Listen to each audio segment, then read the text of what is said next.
Good evening. Welcome to American Hammers TV, our Wednesday night interview with Mark, who is in Missouri at the moment, but I don't think he's from Missouri. Just something about him tells me he's not from Missouri. He's not carrying a Missouri accent into the broadcast today. No. John is with us co-hosting, and with John is little Nora, who is 7 weeks old. He is wearing her. She is cooking and burbling and gurgling and doing all kinds of stuff. Can we see her a little bit, or is she? I'm keeping faces away from technology for now, Lee. But you can see the bulldog. We haven't got a name for this one yet. Oh, I love the bulldog. That's awesome. That's awesome. Yeah. So before we get started, as always, quickly, let me tell you about our website, AmericanHammers.net. Any kind of merchandise you could ever want is on there, with logos from all of our shows, West Ham logos, all sorts of crazy stuff. And if you want to come on the show, let us know. Go to the website and contact us. Get us on Facebook or Twitter, or you can even email us at I forget what our email address is, but it doesn't really matter. You can get us on Facebook or Twitter. You can get us on our website. Be like Mark, come on the show, do an interview. We'd love to have you on. I see people filing in already. I see Tebow with us. I see Neil with us in Australia, so that's great. Great to have everybody here. So John in Philly and Mark in Missouri. But Mark, you are an East London native, is that right? I was born in Portsmouth, but I worked very close to East London. So, and Gotcha. I'd always supported West Ham since I was 10. I've supported them for 49 years now. So that was the big pull to sort of like go up to that part of the world. So I've seen a lot in 49 years. It's probably more than you'd like to remember. Yeah. Now Portsmouth is down in the on the south coast, right? Yep. Right. So how did you get to be a West Ham fan by the time you were 10? Everybody at school in this, you're talking now 1970, 71, Right. Leeds United were the team. Right. And Liverpool. Right. And they were literally always winning everything, and I hated that. And they all had these horrible wooden square goalposts, very angular, and West Ham were cool because they had curved ones. And they looked really good. And I remember one Sunday I had the highlight show, and it was West Ham United against Leeds United. West Ham United, surprise, surprise, were fighting relegation. Of course, yeah. And Leeds United were the leaders. They were eventual champions.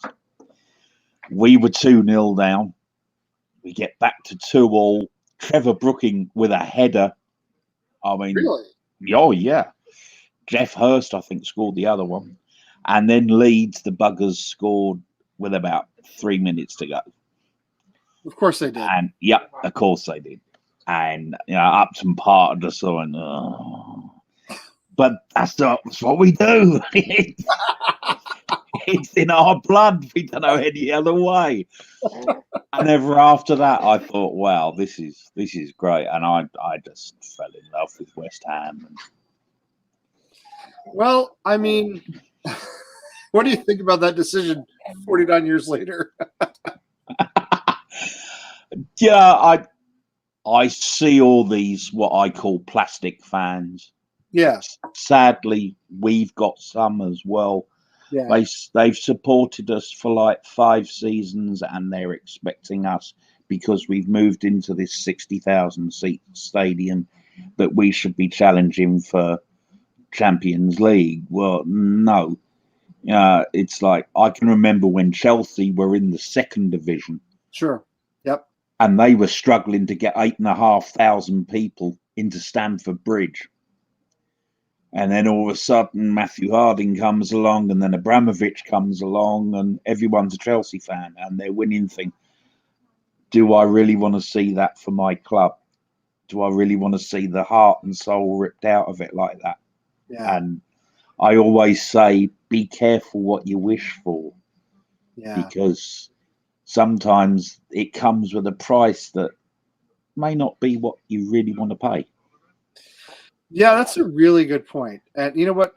Let me just say one very quick thing before we keep going. Tim, who's the founder of our network. Tim had surgery earlier this week. I know he's in a lot of pain. He's on a lot of painkillers, so I just want to spare a thought for him. If you guys would keep him in your thoughts, prayers, whatever it is you do, that'd be great. I appreciate that. Anyway, yeah, we've talked a lot about this, Mark, about the desire to have an Abramovich or a big money owner of some sort, sort of oil baron or somebody like that come in and buy the club. I mean, yes, on one hand, it would lead to a lot of trophies. Well, or maybe not at West Ham. We'd probably would have screwed up. You know what I mean?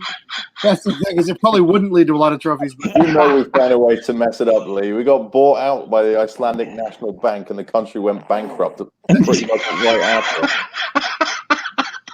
that is a very valid point. Yes, that the entire nation of Iceland collapsed after buying West Ham. That's true. So only West Ham. But I mean, let's say that the sky runs red and the rivers run with blood, and there's an apocalypse, and West Ham get bought by a genuinely wealthy owner who actually pours Manchester City style money into us, and we win trophies and so forth. I mean, how would you feel about it, Mark? Would you? I know we've already left the Boleyn. I know we've already left a lot of our heritage behind, and it's gone now. Yeah. But how would you feel about West Ham being another Chelsea or Man City, or everybody can take a drink, another Paris Saint-Germain or something like that? I've often sat and wondered and thought it would be lovely to see our boys lift the trophy at Wembley, just an FA Cup or a League Cup. Oh yeah, anything. But and then sort of like transfer that and say be playing Barcelona in the final, at the Bernabeu or in Paris, and you think, wow. There's always a part of me that says that's not our way. Yeah. We're noted for getting kids through the academy, like Declan Rice, Mark Noble, this Jeremy Ngakia, who is brilliant, I think. Absolutely. That's what we're renowned for. And I don't think the kids will get that chance if suddenly we get somebody who can just buy somebody for 70, 80 million pounds. So, Mark, if you look at City and West Ham over the years, we've traditionally been quite similar clubs. I think we've always kind of had a bit of an affinity with Man City. Yeah. Do you begrudge them their success? Do you think maybe it's changed what the fan base looks like up there? Is that something you wouldn't want to see at West Ham? I think it has. I think it has changed the fan base. Yeah, very much. It's certainly changed it at Chelsea. And I think once somebody really rich comes in and buys a club, you get what my mother would call hangers on. Mm-hmm. And they just sort of like flock to, oh, well, yeah, we'll support them because they're going to win. And it's like I say, they're plastic fans to me. I mean, a true iron supporter is covered in scars and painful memories from every season. It's what we do. We always manage to do it. I mean, but we're not the only ones. I mean, I was talking to someone the other day about this very subject, and I said, be careful what you wish for. I said, remember Cardiff. That's true. This guy came in, I said, he changed their colours. They were known as the Bluebirds, and they're wearing red now because red is his favourite colour, and it means it's good luck. It's lucky in Malaysia, where I think Yeah. I said, be careful what you wish for, because would you like us not to wear claret and blue? I said, could you imagine West Ham not wearing claret and blue? Well, right. I mean, this is what's all the talk around, Red Bull buying the club, which I don't think is going to happen. I don't think it's going to happen. But, I mean, there's a certain contingent of West Ham fans who would love to see Red Bull buy the club for the money they would pump into it, or the money Red Bull would pump into it. Yeah. Listen, I mean, obviously I am not a native of the East End, and I'm not a lifelong West Ham fan because I didn't know what West Ham was until I was, I don't know, maybe in my 20s. So, but I personally would not be in favor of it because they're going to rebrand everything. They're going to have the Red Bulls on the badge. They're going to change, they're going to want to change the colors. They're going to make all sorts of changes. I think I personally would kind of rather struggle than see that happen and see us completely lose what identity we have left.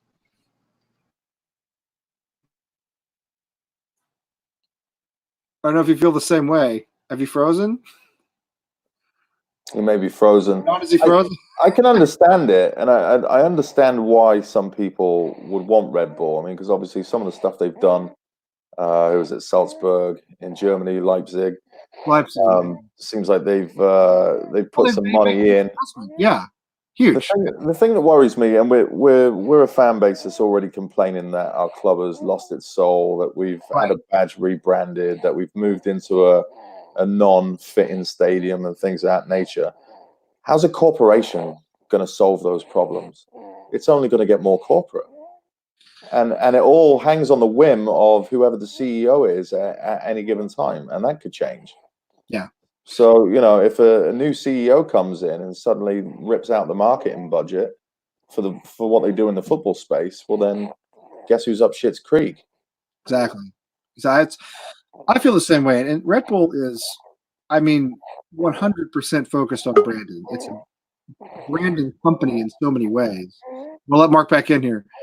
It's a branding company in so many ways. There's no way Red Bull is going to let us keep our identity, right, as West Ham, because the whole idea of Red Bull buying a club is to make it Red Bull. That's what it does. That's how it works. So, I would rather, I'd rather struggle than be bought by somebody like that. I don't know, Mark. I'm guessing you probably feel the same way. Yeah, I can see that we've gone since 1980 now without. Well, if you count the Inter Toto Cup, which is a bloody joke, but we've gone since 1980 without trophy. Oh yes, it's a hell of a long time, and. Well,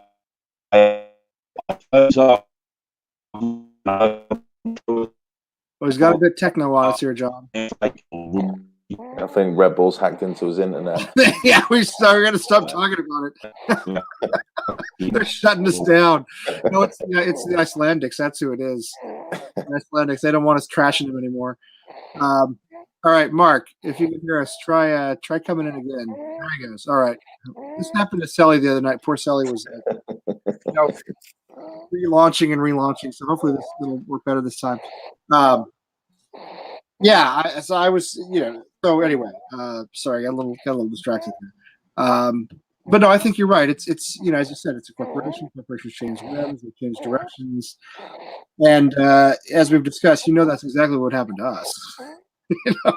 We'd get hung up to dry because that's what always happens. Yeah, I don't know what the solution is. I just know it's not what's currently there. And I think that to play in this space these days, if you're going to get the rich owner, you need the mega wealthy. I mean, yeah, David Sullivan, David Gold, they are billionaires, as in they have 1 billion. You need multiple billions to play in this space these days. Exactly. How much money do they have? They own the equivalent of 4 Neymars. Right. Sullivan, that's a really good way of putting it. I think Sullivan is, listen, he's wealthy. Don't get me wrong. Obviously, very, very wealthy. But by the standards of global football, I think he's just barely a billionaire. And that's, as you said, that's really not enough. And he doesn't have that constant revenue stream of oil or some sort of resource like that just continues to pour money in. The guy has some real estate investments. He was a photographer, which is a business that will always be around, but it doesn't have that. It's not just that money printing type business where you own an course, and everybody has to have it, and everybody comes in for it. You know. I'll tell you what, though, Lee, the day we get bought out by an oil baron is the day oil either dries out or we solve global warming. Yes, no, you're right. That'll be the immediate thing. So if you're worried about climate change, if that's your cause, then beg that West Ham get bought by an oil baron because nobody will buy oil after that. Everybody will drive electric cars, ride around in electric buses. Mark, you're making gestures. You're back in. The oil industry, and the entire state of Texas will go into financial revolt. Everything will die. If you want to kill big oil, have an oil baron by West Ham. Anything you want to kill, just put it next to West Ham, and that's it. It's a place where dreams go to die, unfortunately, and strikers as well. That's right, exactly. So, Mark, if you're with us, are you with us? I can't really tell. He's not blinking, John. Oh dear. He's not blinking. I don't think he's still with us, unless he's holding a stare like nobody else I've ever seen. He's got a great poker face. Yes, he does. I hope it works. If it doesn't work, it may just be you and I chatting for a while, if that's okay with you. Hey, I'm here. As long as you don't mind Squeaky down here. She's making a few noises. I don't mind Squeaky. No, of course not. No, I mean, I reminds me of my boys were that age, that little. I could still wear them around. All right, Mark, you back with us? Yeah, sorry, fellas. I just keep coming in. Oh, why? Well, all right, we'll do our best. So, how do you feel about where we are now? I mean, I have a feeling I know how you feel about our owners, but what's your take on the soul of the club at the moment, and what do you think of the Olympic Stadium as opposed to the Berlin and so forth?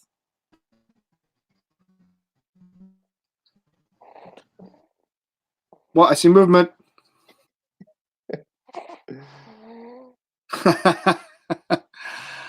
Anthony says that's Arkansas. Well, he's in Missouri, which may be worse. I don't know.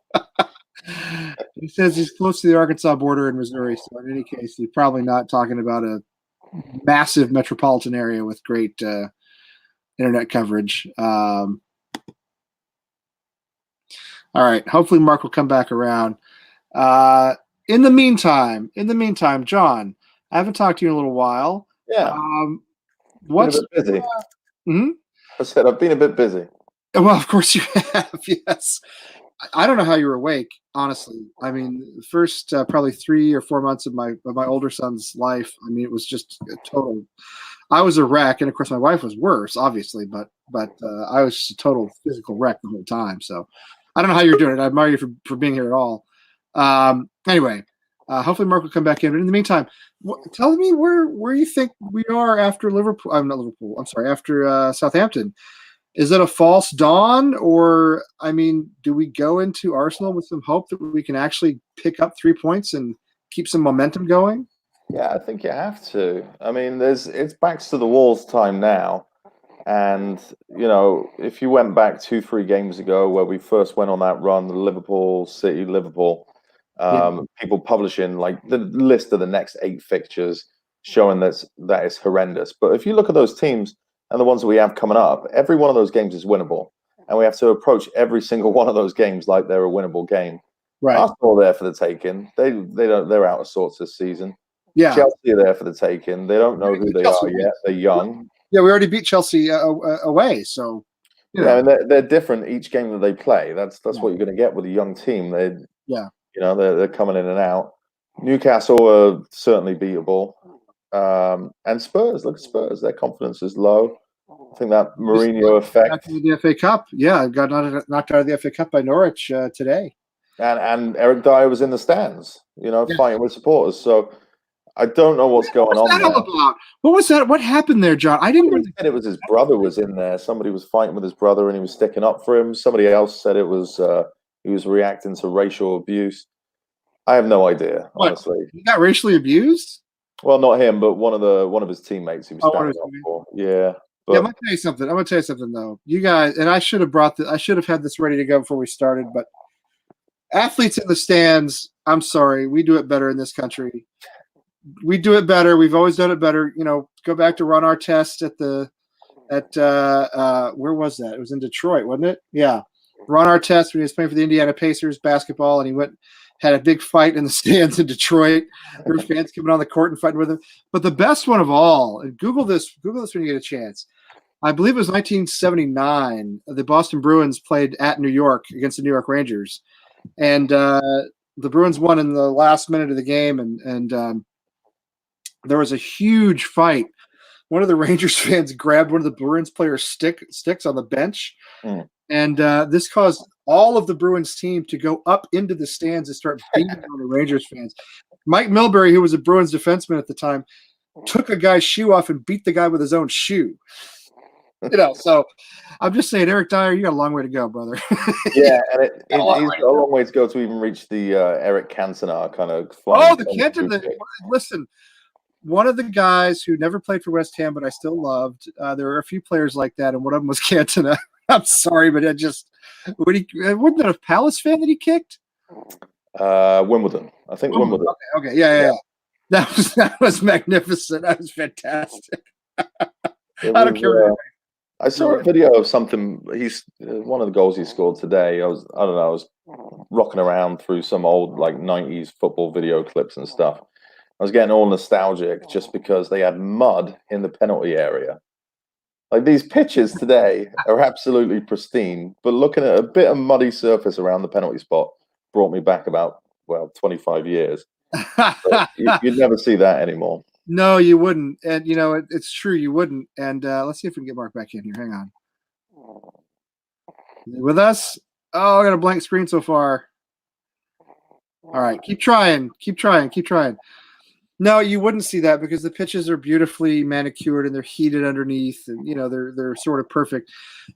I think the same thing, John, about old NFL games from when I was a kid, and they would play in the stadiums that had the baseball fields in them.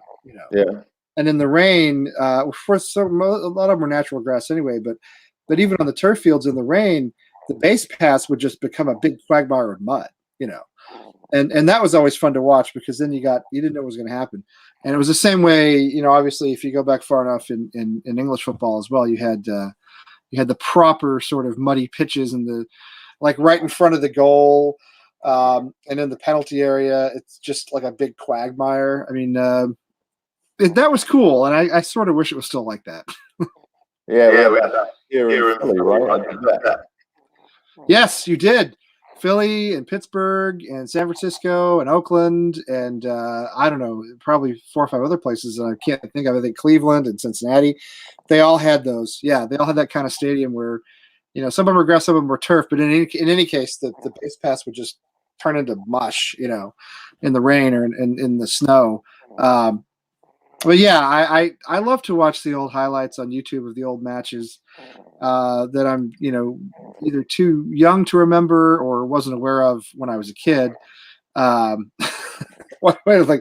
does this not shock me in any way?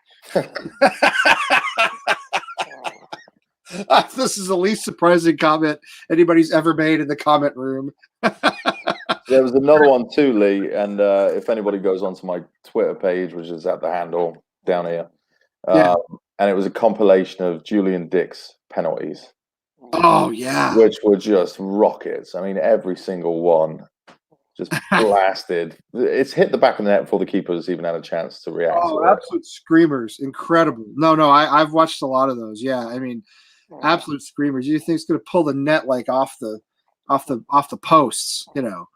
Yeah, that's a proper penalty to me. I love those. Of course, you don't like them when they go, go over the bar, but when they go in, and it's awesome. It's powerful. Yeah. And somebody made a comment on there too about how good of a player he was, and he really was. I mean, he was a very cultured left back. He had a great left foot, great awareness, spatial awareness, read the game well. But it was Julian. You were either going to get a 30-yard screamer from him, or he's going to take an opponent's head off and get a straight red. Always made it interesting, though. Proper footballer, though. You know what I mean? Proper footballer. How many suspensions would he have served in 2020?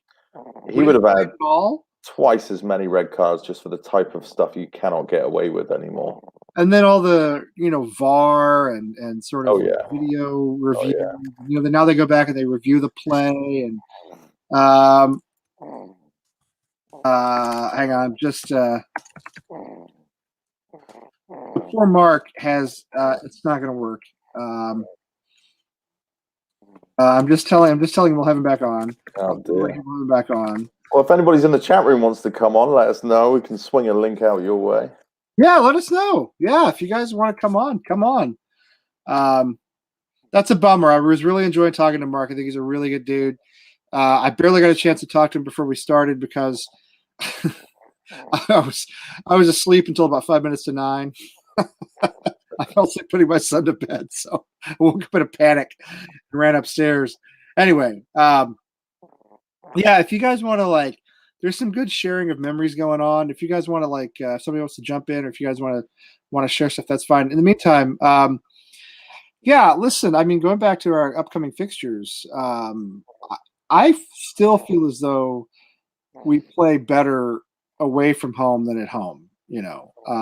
And again, I mean, it doesn't make a lot of sense, but I think there's so much. The Southampton match was a good game, but there's so much there's like a toxic atmosphere around the Olympic Stadium, and I think sometimes the players are more relaxed away from home. So I'm kind of encouraged going into Emirates. I can't think of the name of the stadium. I almost said Highbury, but yeah, It's interesting you say that because, I mean, a couple of people have been kind of saying it a bit tongue-in-cheek, but some of our best results have come after these protests that have happened. So, yes, some of the supporters kind of exercise their demons outside the ground, and then they're coming into the ground. And I think the atmosphere, at least from everything that I've seen, has been quite positive going in there and really behind the team. Not that it never isn't, because, it always generally is behind the team, but maybe that's helping. So hopefully that home form can turn, because I don't see these protests going anywhere anytime soon. Do you? No, I don't. I think they're going to continue. And I'll tell you, I think they're doing it the right way, personally. And I want to get your take on this too. But from what I've seen, and obviously, we're not there, but from what I've seen, from what I've read, the turnouts are good. The events are peaceful, but people are getting the message across. I thought the thing at Liverpool with the black balloons was surprisingly effective and appropriate. I kind of thought it would be a bomb, but in fact it wasn't. It worked pretty well. And then I thought, from what I saw at least of the march this past weekend, again, I mean, well done to Hammers United, everybody who organized that. I think they're getting the message across, but they're not playing into the old West Ham stereotype of a bunch of hooligans and thugs. They're out there doing it the right way. So. And yeah, that's key too. I mean, if we can keep our noses clean, that at least keep the media on side. Exactly, and the media have picked up on our struggle. Everybody's writing about it now. Everybody's writing about how West Ham fans hate Gold Sullivan Brady. The failure of the board, the broken promises, the stadium move that hasn't been what it was supposed to be. All of that stuff.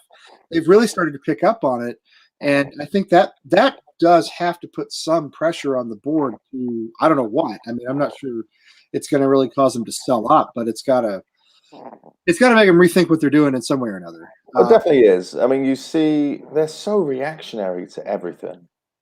I mean, you can tell there's no.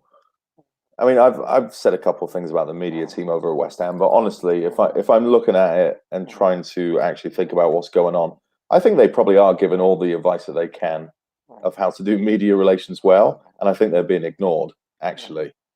I agree. Because we've got a bunch of owners that are so reactionary and hate hearing anything bad about themselves in the press or otherwise.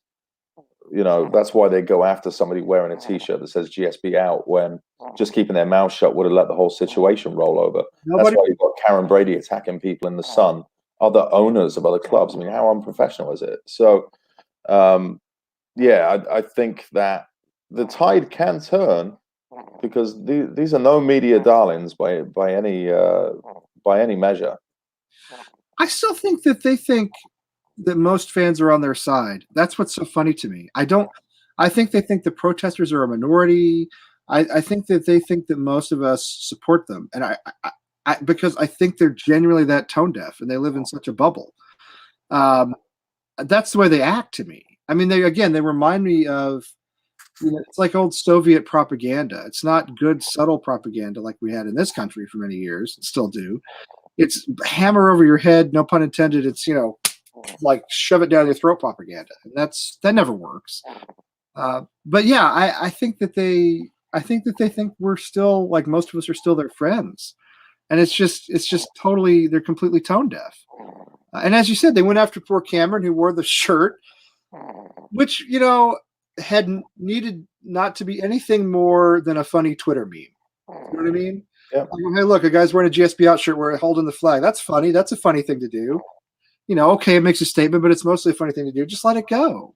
Let it go. I mean, let going out to Sunday Supplement. I mean, you're picking the fight with the media when you do that. And what's the saying? Don't start wars with people that buy ink by the barrel. That's a really stupid move to make, because it was really off the back of that it started getting more momentum of journalists maybe poking their noses in a bit about why. Because the journalists for a long time have known that we're angry, right? But very few of them cover the why, and maybe that's just sports reporters and they don't want to dig too much past the surface. Yeah, they're lazy. They're super lazy. Yeah.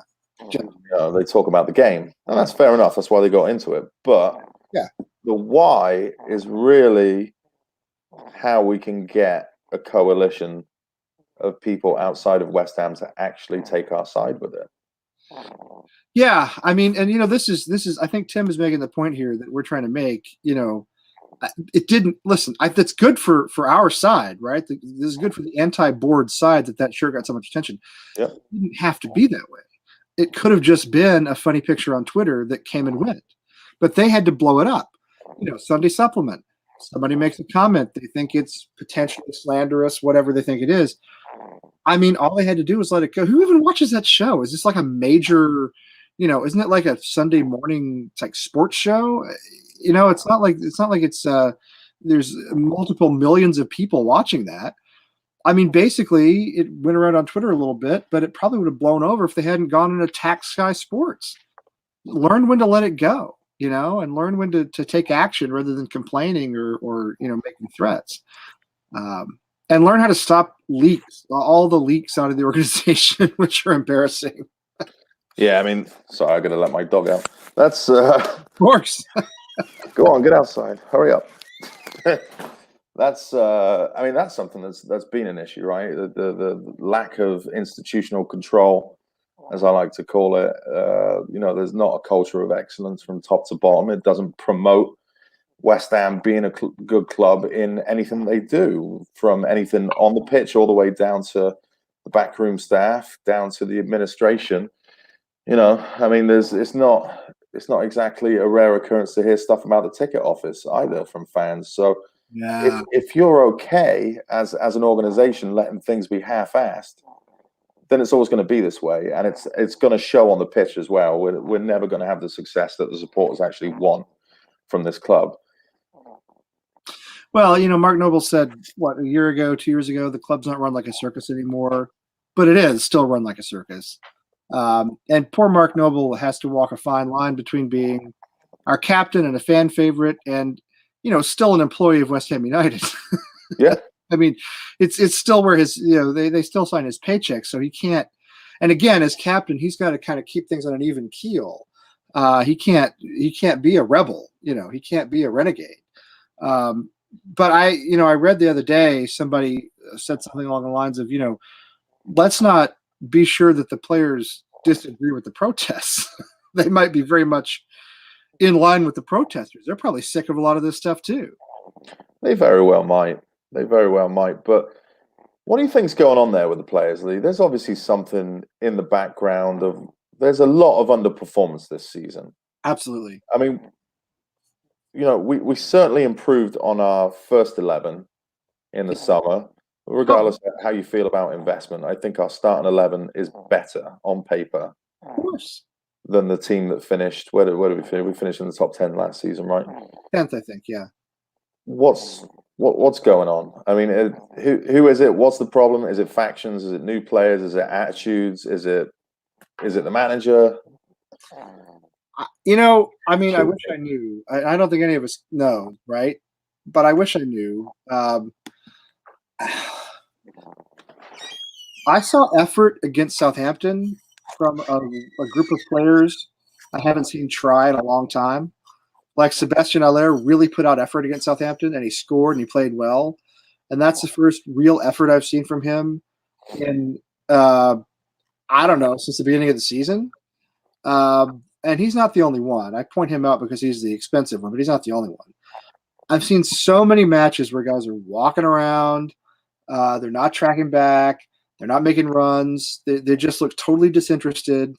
And I don't, again, I mean, that to me is, and I saw it under Pellegrini, and I'm still seeing it under Moyes. And Moyes was supposed to come in and snap him into shape. You know what I mean? Moyes was supposed to be the one to come in and kind of put a boot up them and get them working and running again. And I haven't really seen that happen, which is why I like seeing Ngakia play and Jared Bowen play, and some of these, and continuing Declan Rice continuing to play well, because some of these young guys who have some fire who can come in and they're not jaded, and they come in and put in these good performances. I don't know if it's just that there's a loser mentality at the club, which I still think is part of it. I don't know if it's that half these guys are just waiting until we get relegated so they can go somewhere else. But I mean, a lot of pundits, John, as you remember, a lot of legit pundits had us in the top 6, top 8 at the beginning of the season. There were even a couple who thought we could contend for Europe in a serious way.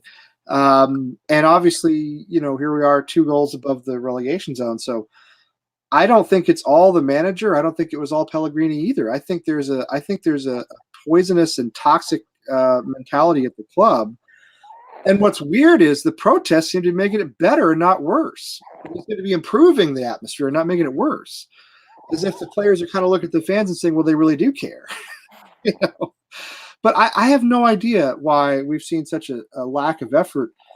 I mean, I know Lanzini's still coming back from injury, but Lanzini, Anderson to some extent, certainly Haller, just loafing around, just plain loafing. And Anderson's been well off the pace. Anderson this season.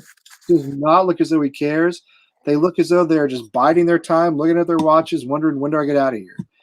And I thought on Saturday it was the first time in months that we'd seen an improvement. And I don't know if that was the reality of relegation, staring them in the face. I don't know if it was the protest providing some sort of spark. I don't know if they just, it was maybe Bowen coming in and, potentially stealing somebody's spot, or, Thomas Souček, who's, really hopefully going to be healthy in another couple of weeks. If these guys are starting to fight for places on the team now. But it was the first sign of life I've seen from West Ham in a long, long time. And I thought even some of the games we won, like when we beat Southampton, when we beat Chelsea even, I thought the effort was better on Saturday than it was during those games, and it was vastly better than it had been in the last 2 months. But where does that come from? What's the origin of that? I don't know. Do you have any thoughts? I think some of it is off the back of that Liverpool performance. I think they took some encouragement from that. That's they actually can compete. Yeah, they can compete. They can, if they show effort, that they can score goals on anybody. It's kind of at the other end where we struggle. Yeah, but I mean, a lot of it is probably confidence. You lose so many games in a row, things, turmoil, turnover, changes. It's hard to get any kind of rhythm. We've been chopping and changing that team all season. Injuries haven't helped us. Right. That's what Gary's saying right here. Yeah. Extremely unlucky in many times, as what is it, 22 points or whatever from winning positions drop. And VAR has not helped us. VAR has been shocking for us. So it's almost like the perfect storm, and it's been especially frustrating, I think, this season. And it stood out really for me compared to other West Ham seasons. We're used to losing. We're used to doing things. We're used to snatching defeat from the jaws of victory. Yes. But this has just been almost conspiring to lose week in, week out, and finding new ways to do it. When the fixture list, for once, has actually been kind to us. Right. And every time that we've played a big team or a team that's towards the top of the table, we've played them at the perfect time. We have. I mean, Liverpool and Man City were there for the taking. All 3 of those games that we played in the last few weeks. And in fact, Watford played Leicester both times. They were there for the taking. They were second at the time. And Leicester have lost a series of matches. City have not been on really particularly good this season by their standards at all. And Liverpool lost to Watford 3-0 the very next week. So, yeah, you're right. It was all right in front of us. It was all there. And we bottled all those opportunities, especially the Liverpool match. I'm sorry. Everybody was all encouraged by it, and I know it was a better performance, but we threw away 3 points as far as I'm concerned. Yeah, that one was definitely on Fab, unfortunately. But I'm sorry, but it was. Yes, you're right. He's saved us so many times, I can't really complain. But yeah, I know he has, but I mean, again, I there's no alternative right now. As much as we love David Martin's story, I don't know. He seems like a competent keeper to me, but I thought he was fine. Do you want to talk about Fab for a minute? He hasn't looked the same since he came back from injury. Well, I kind of do, because I think you're right. And I mean, Fab was fine against Southampton, made a couple of decent saves, did not really get tested that much, I didn't think. Was not at fault for the goal, I didn't think. But I mean, I was kind of wondering before the Southampton game, do you put David Martin in? Just a competent keeper, because Fab doesn't look the same to me. And he was a liability against Liverpool. He just was. He just was. Where do you think we are with him? Oh, God. I mean, he's been so good and so consistent that it's a bit shocking that we finally thought we were going to get rid of our keeper woes when he comes back. Yeah. He hasn't been great. Now, granted, he made a couple of nice saves in that Southampton game. Yeah. But we don't really have the luxury of training wheels at the minute. No. I don't know. I think you give him the benefit of the doubt. He starts, obviously. He is the senior goalkeeper. He's the number one at the club. You got to play him until... Oh, dear. You got to play him until he plays himself out of the team. With Moyes, I think that'd be a lot quicker than with Pellegrini, apparently. Yeah, I kind of thought against Liverpool, maybe he did.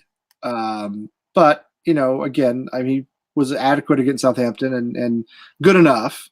But that Liverpool game, I mean, it largely was him throwing away 3 points, and that's not what he usually does. And the concern for me is he a Lanzini?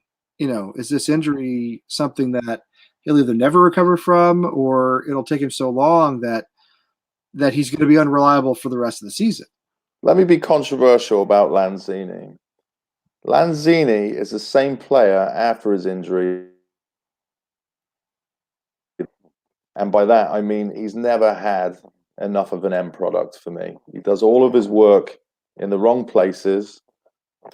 He had a couple of nice seasons with a few goals and a few assists.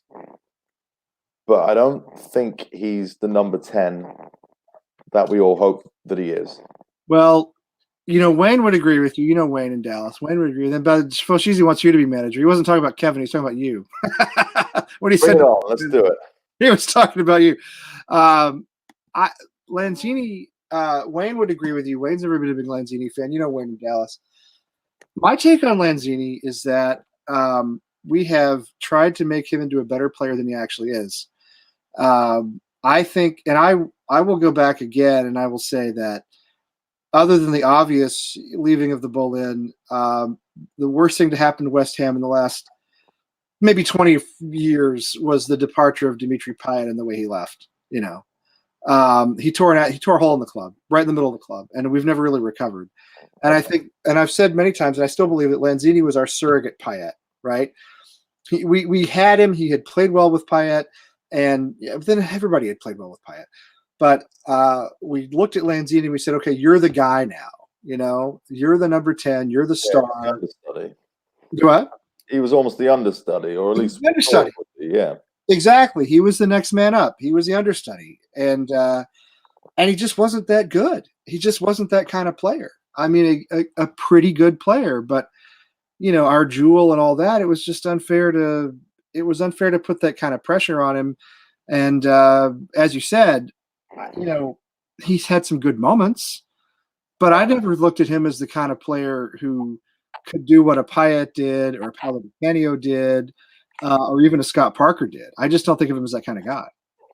Yeah, he's well, and we have a real lack of these type of players at the minute. Maybe Bowen could be one, but we really haven't had a player that can grab a game by its balls and take charge of the game. Right. He's certainly not that. He never was that. And I think we tried to make him that as fans, and that he never was. I just don't. I mean, I don't think he's ever been that kind of guy. He doesn't put a team on his back, you know. I go back to that qualifying World Cup qualifier for the 2002 World Cup when Beckham scored the free kick against Greece, you know, to qualify England. That match, David Beckham put that whole team on his back, and just like you see in basketball where a guy just takes over and scores and scores and scores, or you see it in hockey where a goalie's dominant or a forward's unstoppable, you know, that's what Beckham did. And Payet could do that too. Lanzini never had the ability to do that. And the fact that we tried to ascribe that to him, I think was a little aspirational, you know, for us, saying like, well, we have to have a guy like Payet, so he's the guy. He was never that guy. It's I mean, that whole Payet saga is so sad on so many levels. Not only did we really have a top 5 player in the world at the time, and we lost the top 5 player in the world. What we also lost was the ability to sign that caliber of player. Right. The type of players that would want to play with that player. Right. Just overnight. You know, that's how we end up with a Gokins Hore, and we ended up with about 6. Ironic as hell now because we have none, but we ended up with about 6 wingers in the following transfer window, and we didn't have any use for any of them, and none of them were a replacement for Payet. I mean, we have Snodgrass because of that. He's, you know, loving, great worker, but you know, he's not on the same level as Payet, and he's not on the same level as people that would want to play with a Dimitri Payet. And I believe the story, and I don't know how true it is, the story about Payet having to leave England to sort of save his family. You know, this, and again, it's all hearsay, and I have no idea whether it's true or not, but the story that he had an affair, that his wife said, come back to France or it's over and you won't see your kids anymore and so forth. And if he left us for that reason, even though I don't like the way he did it, if he left us for that reason, he did the right thing for himself, for his family. I'll always believe that. So the thing is, and why else would you go back to Marseille? I mean, Marseille's not even the biggest club in France anymore. There's no reason to. It doesn't make any sense when the guy could have gone to Madrid or Barcelona or I don't know, Bayern or whatever you want, whatever big massive club you want to talk about. So I mean, I don't like the way he did it, but if he did it for that reason, then I'll always think he did the right thing for himself. But you're right. That was our ticket to, you know, bringing in that caliber of player. The guy was a finalist for the Ballon d'Or. I mean, you know, he was in the list. He was the best player at that World Cup. He had more assists for like 2 seasons than Messi. I mean, it was absurd. He ripped other teams apart. When we played Liverpool, when we played Arsenal, and he was the best player on the pitch against the best clubs in England. Yeah. And then, as Tommy down here is saying, we sold him for 25 million euro. An absolute Lamborghini of a player going for the price of a Skoda. It's absurd. It's West Ham. Could have been £100 million player. Could have been 100 million. Could have been a Pogba level, borderline Neymar level player in terms of his value. You know, stuck around. And I think it tore a huge hole in the club that we've never patched. And again, Lanzini was the guy we looked at and said, yeah, he's the next. There's not a next. No, there's not one. So I'm full of controversy tonight, Lee. So let me ask you this. Yes. Do the owners get credit for finding and signing like Dimitri Payet for £10 million or whatever we paid for him and bringing him into West Ham? Well, I don't know who did it. I mean, if they did it, then I don't see how else you couldn't give him credit, right? I mean, who brought him in? I really don't know. Well, it was their money. I mean, listen, if they wrote the check, then sure, you have to give them some credit, right? I mean, what do you think? To be fair, they wrote the check and it was a tremendous buy, and it was, you know, and that's another thing. I mean, think about that, John. Think if he had stayed and it had worked, if we could have pulled in players of that caliber, maybe there are no protests now, you know?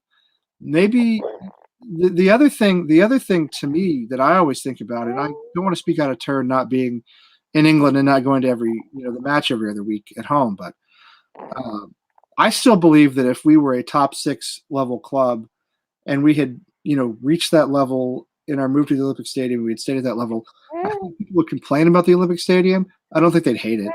I think they'd say, the seats are a little far from the pitch. The atmosphere is not as good as the Berlin used to be. But if we were genuinely in Europe every season and like making runs in Europa League and making runs at Champions League, like a Leicester type club, or even where Wolves are right now, I don't think people would hate the stadium. I think the attitude would be very, very different, which is why I say the whole thing with Payet to me is just an absolute tragedy. But do the owners deserve credit for buying him? They must deserve some, right? What do you think? Yeah, I think they have to get some credit. Obviously, they're the ones that sign every check to buy any of the players.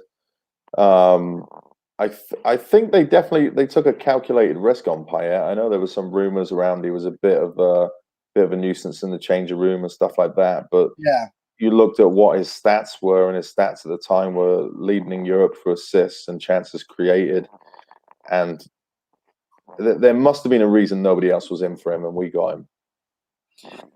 And it must have been because he came with a bad reputation or there was something else going on there. Because otherwise, why aren't Arsenal in for him? Why aren't Spurs in for him? Man United, whoever.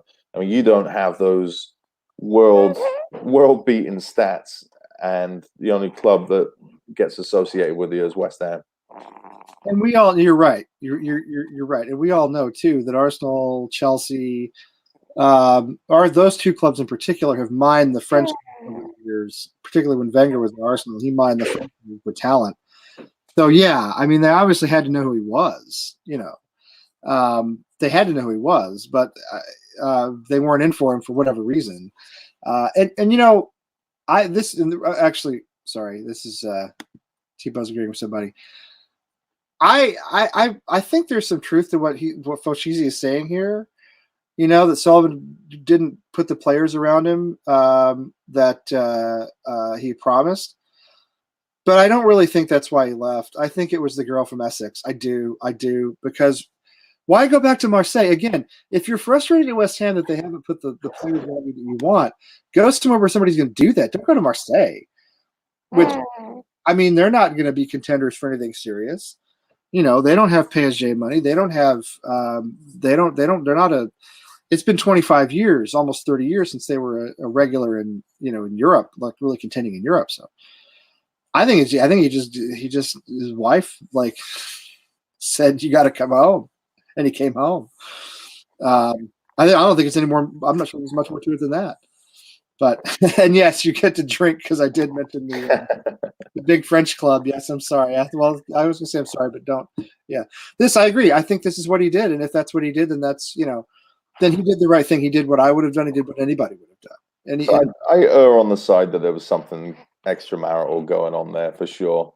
Yeah, I can also see Fashizi's point though. You come back from a great summer of winning the Euros, playing with some of the best players in the world on the French team, and come back to Gok and Toure in the dressing room. Well, yes, you're right. And I think they lost the Euro, but they lost the final anyway. Should have won the Euro. Oh, they did lose the final. Should have won the Euro. Should never have lost that match, but especially at home.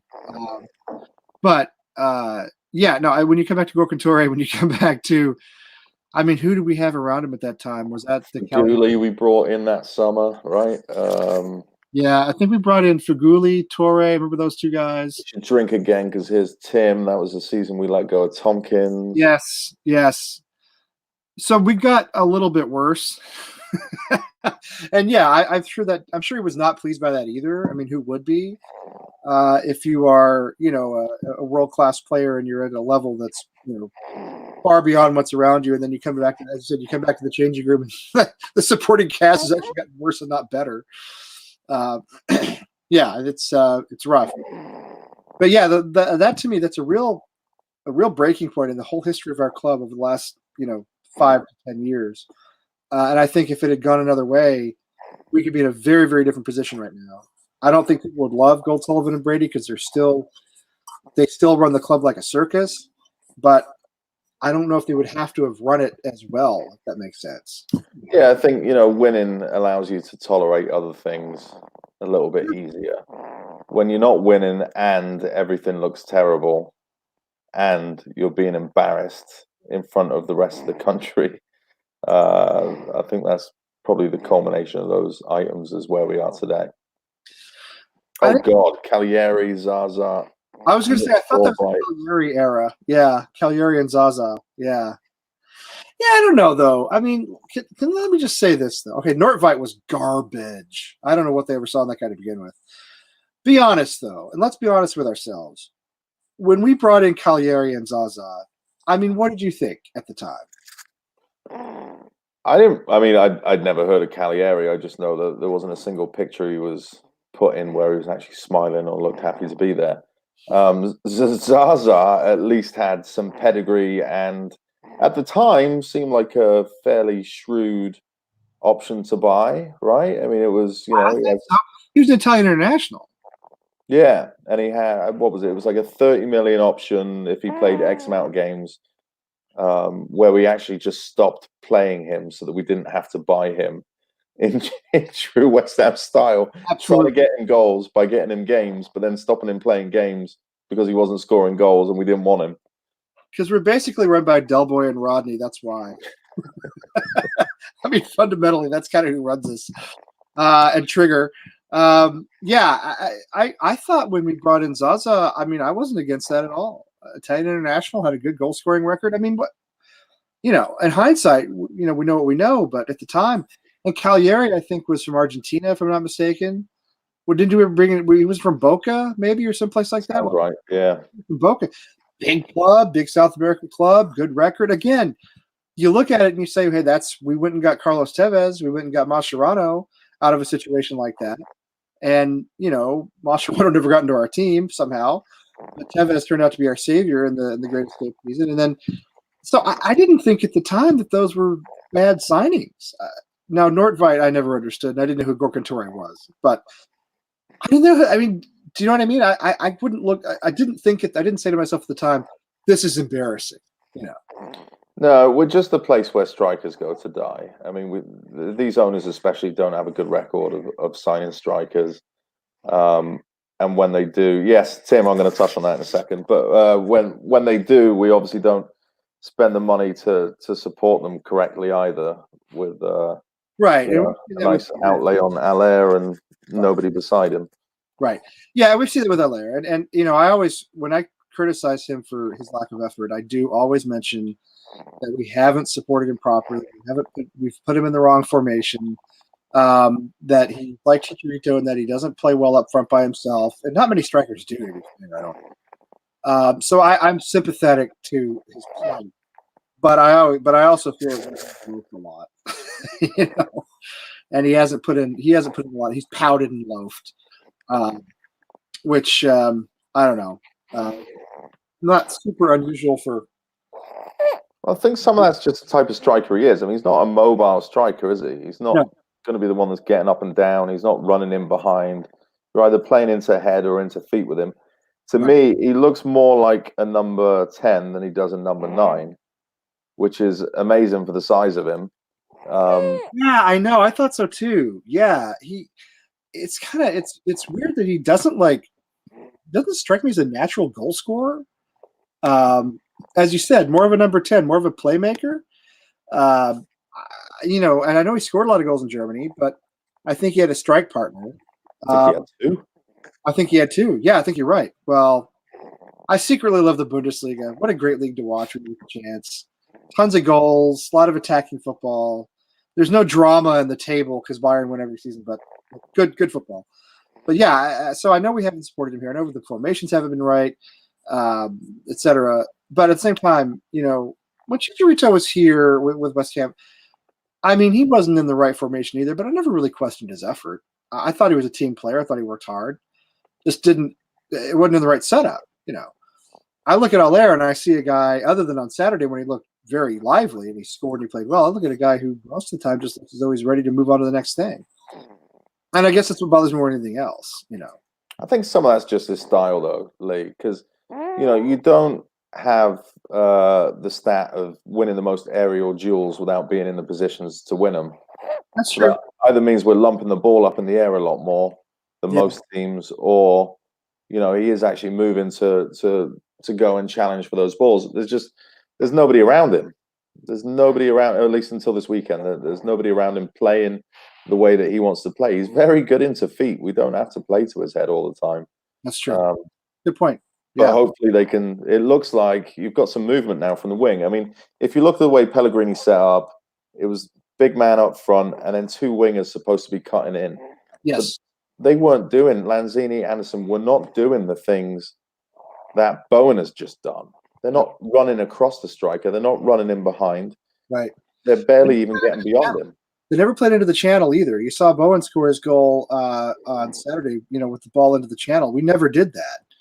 We always played out wide and went for a cross, or basically just passed the ball back to Fabianski or Roberto, or just went backwards basically.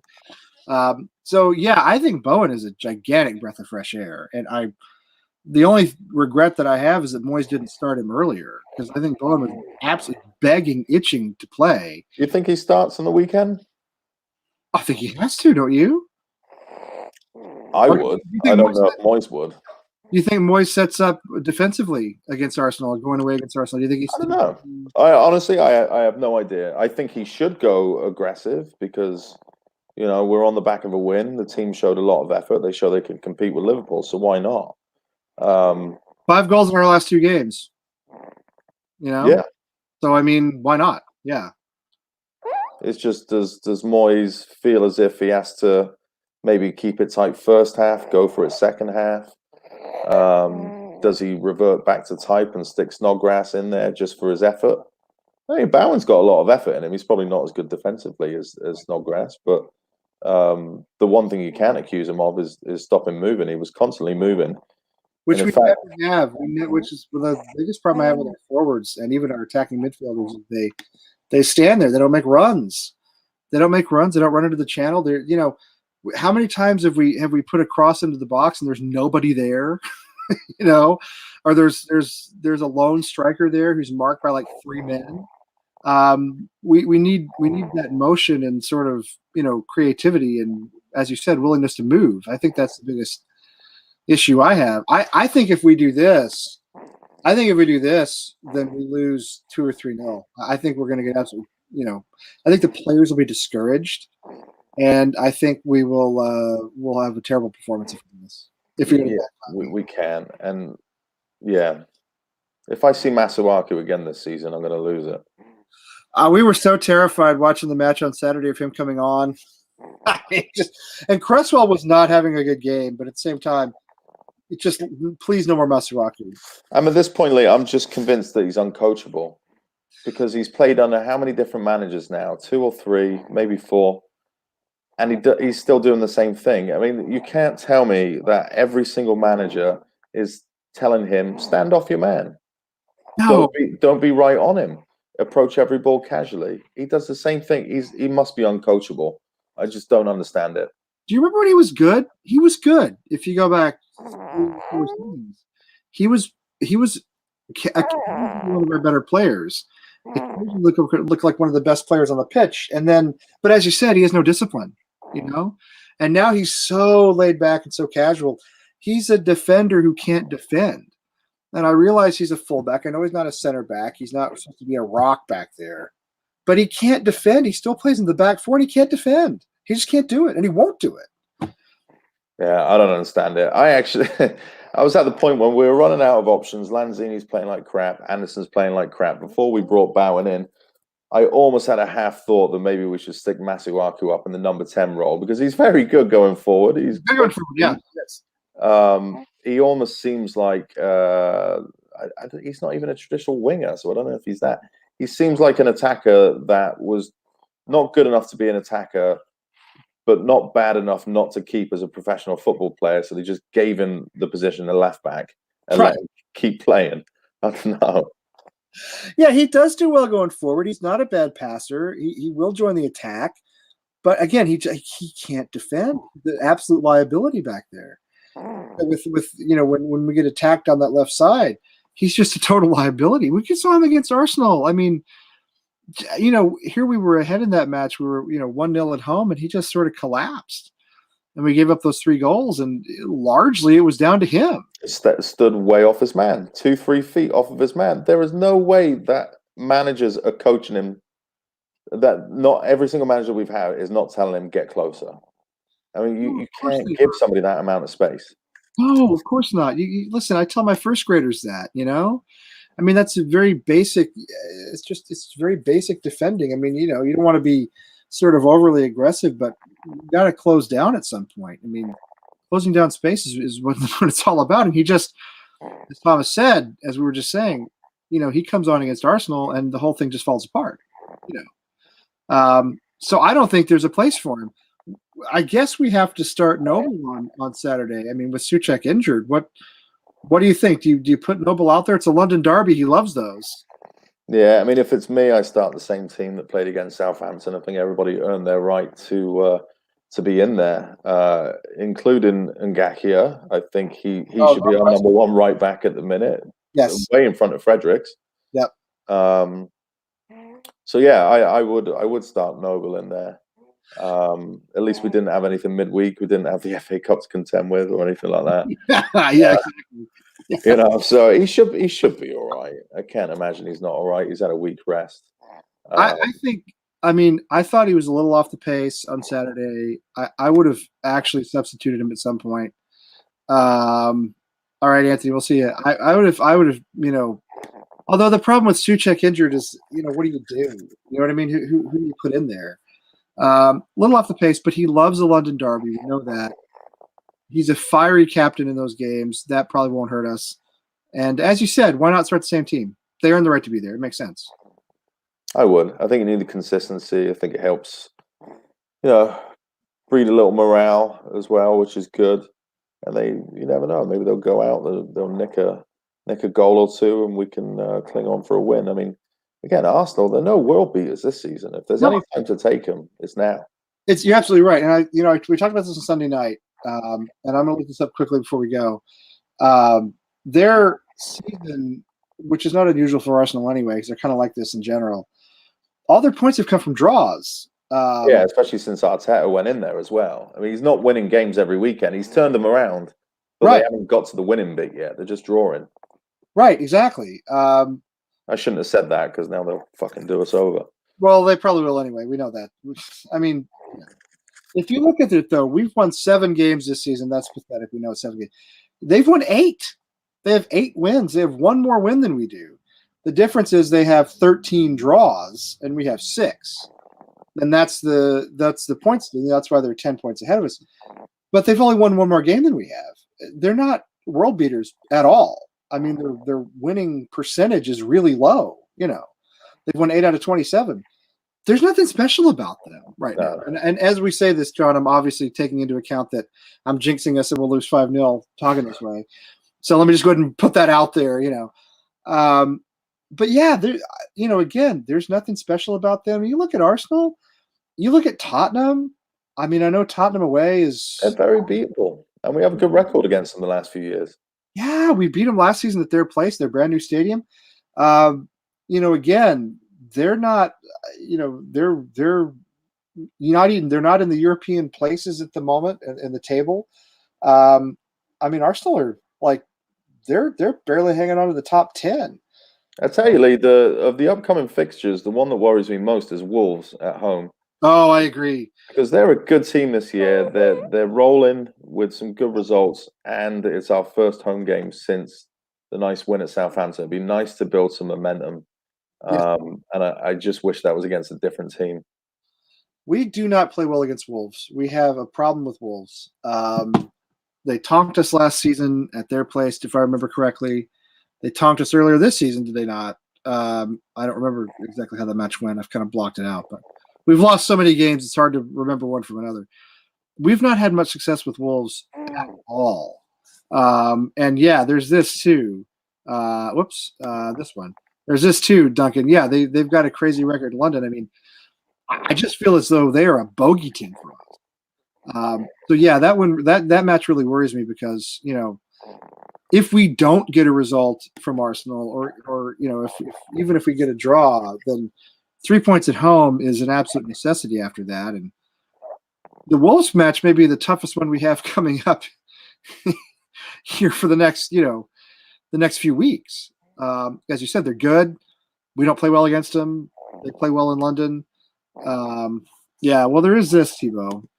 But what I find, I'm always saying to myself, well, these clubs are playing in Europe. They'll be tired. They're never tired. They've handled that well this season. That They whole have handled it. Thursday Sunday thing that they've been. Yeah, they've done much better than a lot of teams that have been in the Europa.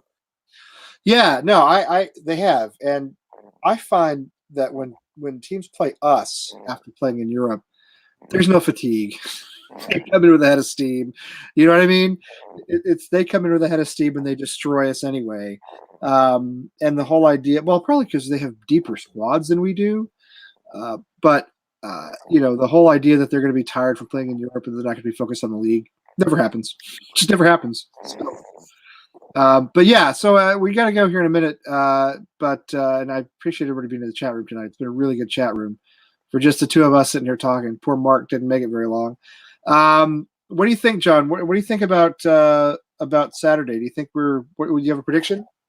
A way too early prediction? Well, I predict that the best thing about Saturday is going to be Friday Night Lights on Friday, where we have a great show.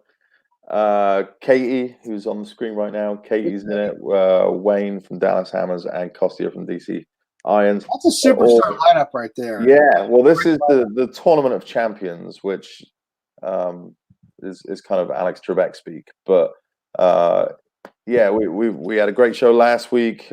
Tommy, who's in the chat room, is through to the next round. So these guys are all going to be playing to see who can go off against him. If you haven't seen the show, it's a West Ham game show where is this Irish Tommy? Is that Irish Tommy? That's Irish Tommy. Oh, that's who that is. Oh, I never put that together. Okay, sorry, Tom. Didn't realize it. It never anyway. Yeah. That's a very fitting thing that you put on the screen, since he's also got a shotgun in that picture. It looks like so. Oh, it does. Is he from Belfast or what? I don't know. I'm staying away from that. Yeah, it's going to be a great show. These guys are going to compete for likes. So we do different topics. We do some serious questions, some silly questions. Last week it was revealed that Jack Wilshere is actually patient zero of the coronavirus. So if you can join us, we're 8:30 p.m. live Eastern time on Friday. If not, obviously it's all recorded and be on the YouTube and the Facebooks and the Twitters and everything else. So really looking forward to that. You got Kostya, Katie, and who'd you say? Wayne. And Wayne from Dallas. That is a tremendous lineup right there. We're looking forward to it. We've got some and like I said, it's Tournament of Champions. So every weekend now going forward for the next several weeks are players that have won last year throughout the season. So we've got some quality people with coming with their West Ham knowledge of facts and stats and everything else. So and Ian Bishop's coming back too, if I'm not mistaken. Ian Bishop will be back on the show. I'm sure Tim will get us the date. I think he already has it, but I've forgotten it off the top of my head. So Bish will definitely be on the show. Some guys, Baz Cox, I believe, won. Baz will be back on the show. Guy. Yep, we like Baz. So there are a couple of guys from over in the UK as well as our American Hammers here too. So a good mix, and just really a good laugh. And the time sails by on that show. Like I try and keep it to a half hour, keep it nice and quick and bright, and every time we just get into it, it ends up being 45 minutes to an hour anyway. So. Well, you're an excellent host. You are a superb host. You're so subtle, and you're the opposite of me. I'm always jumpy and I talk too much. You're a really great host of that show. I did that show. Lee. Well, listen, Lee, I appreciate your work as well. You get a thumbs up. I still have the mug up here from when I filled in for you one night on the like show, and I was using the mug as a thumbs up. Thumb the way you do. So yes, I watched that one back. Yeah. Yeah, so I was using the mug, which has stayed up here, my 1975 FA Cup mug, which has stayed up here ever since. All right, so before we go, what do you think Saturday? I know we don't know anything about starting 11s and all that, but what's your who do you think wins, and do you think we line up the same way and so forth? I hope we line up the same way. I hope that we go into it with a bit of belief, saying, "Listen, we can compete. We can do this. Let's trust in our players that got it done last week to get it done again." There's no reason we can't go out and sneak a win. 2-0, 2-1, Yeah. 2-1 West Ham. Why not? Why not? I think our tails are up. I think that the Philadelphia Hammers have a brand new flag that they'll be putting up at Stowe's Bar. They do. And they'll be cheering that hard. So They do. And Chip's headed down there, by the way, on April 5th for Premier League mornings. And I don't know if I'll be down there with him or not. It kind of remains to be seen. But he's going to be in Philly for Premier League mornings, which we went to that in Boston back in March. And it's a great event, actually. Yeah, I'm going to try and get by to that. I did the little pre-registration thing. Now I just need to see if I can get time off. You've got to do the pre-registration thing. If you don't do that, you'll never get in. So, yeah, that's a good idea. Yeah. In fact, I would tell anybody, Katie, anybody who's in Philly, pre-register for the event, the Premier League mornings event, because that'll get you into the bar. And if you don't pre-register, you'll wait for hours outside. And it's all the free food and booze are in the bar. So, anyway, just a word of advice. Yeah, I think we can win. But let me just say this. I decided last week to predict a loss to Southampton because every time I predict us to win or draw, we lose. So I predicted last week we'd lose 2-1 to Southampton with Southampton scoring, with Danny Ings scoring the winner in the 97th minute, 7th minute of injury time on a goal not allowed, but then overturned and upheld by VAR. So let me say something similar for this week. I do think we can win this game. I do think Arsenal are there for taking. I hope we line up with the same starting 11 because I'm with you in everything you said. I think we're getting some momentum. But I will officially say that we will lose. Let's say 1-0 on a goal in the 94th minute. Let's say it's going to be I don't know. I can't even name that many Arsenal players anymore. Yeah, I'll officially predict us to lose because that's the only way to ensure that I don't jinx it. I just want to see Antonio and Allaire just bully David Luiz. And that would be enough for me to see Sideshow Bob just fucked over for an entire game. Yeah, I would love that because he's not my favorite player. Yeah, not my favorite player.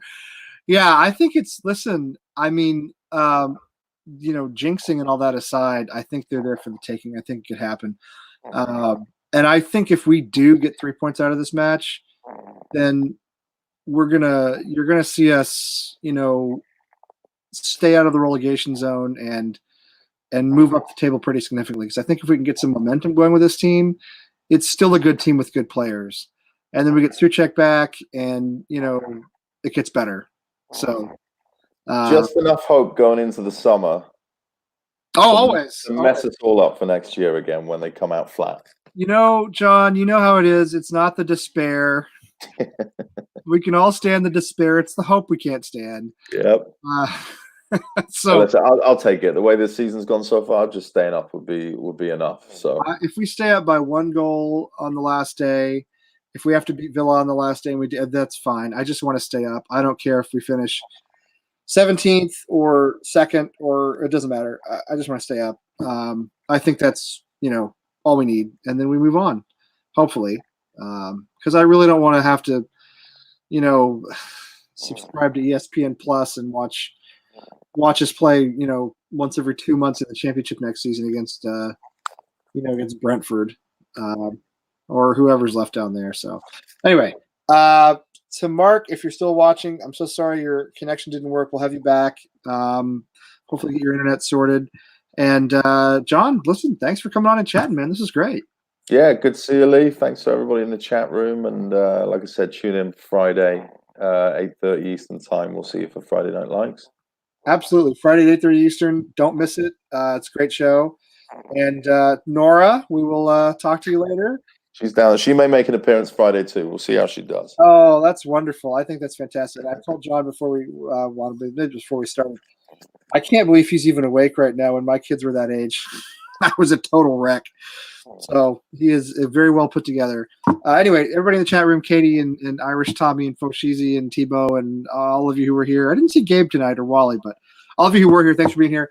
Yeah, we'll see you on Friday evening. And then on Saturday morning Eastern time, it's Come On You Irons.